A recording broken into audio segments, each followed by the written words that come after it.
Have you ever noticed the more you think about the world, the more distant it feels?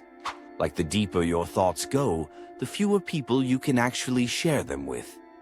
If you felt this, it's not your imagination. Throughout history, those who dared to think beyond the surface weren't always celebrated.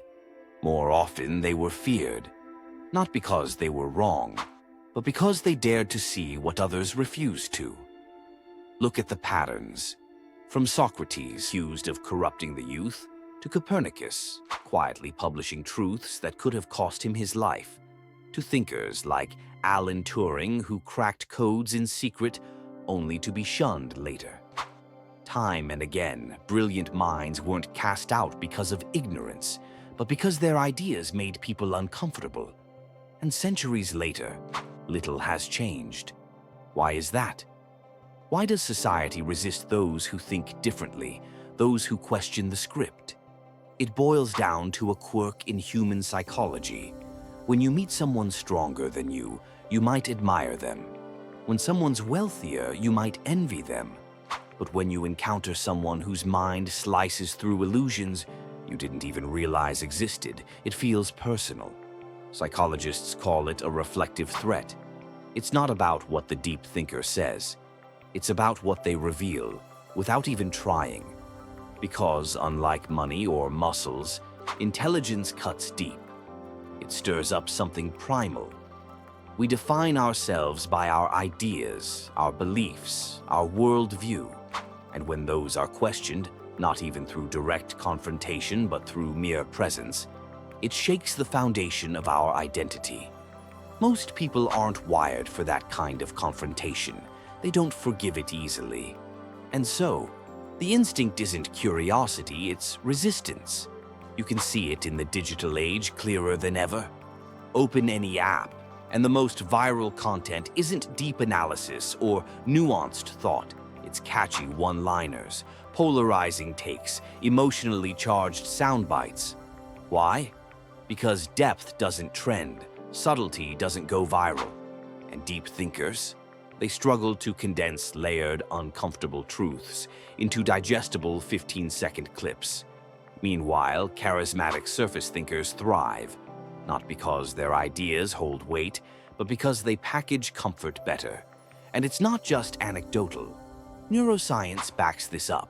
Studies show that when people feel intellectually outmatched, their brain's amygdala, the primal fear center, lights up, treating the moment like a threat. Not a saber-toothed tiger kind of threat, a social exile kind of threat. Because for most of human history, survival wasn't about being the smartest person in the tribe. It was about belonging. Standing out, especially by challenging group beliefs, was dangerous. Even today, group settings amplify this. A recent Stanford study found that when a person expresses a thought-provoking idea one-on-one, they're often respected. But in a group, the social threat skyrockets. People instinctively work to undermine, dismiss, or isolate them, not because the idea is bad, but because it destabilizes the social order. Layer in our built-in biases, and it gets worse. The Dunning-Kruger effect, where those who know the least overestimate themselves, while true experts doubt their own certainty. The status quo bias, where our minds favor familiar, comfortable ideas over disruptive ones. And the backfire effect, where challenging someone's beliefs only makes them cling tighter. When you understand this, it's no wonder deep thinkers often feel like outcasts. Philosopher Arthur Schopenhauer saw this clearly. He believed intelligence wasn't a blessing, but a burden. Most people, he said, are driven by what he called the will to live, chasing pleasure, comfort, distraction.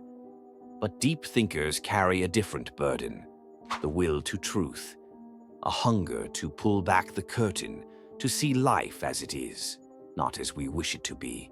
And with that comes isolation. Because when you see through the games, the small talk, the social performances, it gets harder to play along. Where others find meaning in trivial pursuits, deep thinkers wrestle with deeper, often darker questions.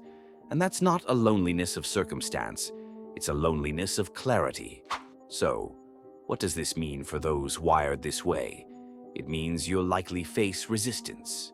Not because you're arrogant, not because you're wrong, but because truth makes people uncomfortable, and our world is built to prioritize comfort. But there's beauty in this burden, because while it may isolate you from the crowd, it also connects you to something far greater. The long, unbroken lineage of thinkers, seers, and questioners who walked this path before you. And in those quiet moments of solitude, you realize you were never really alone.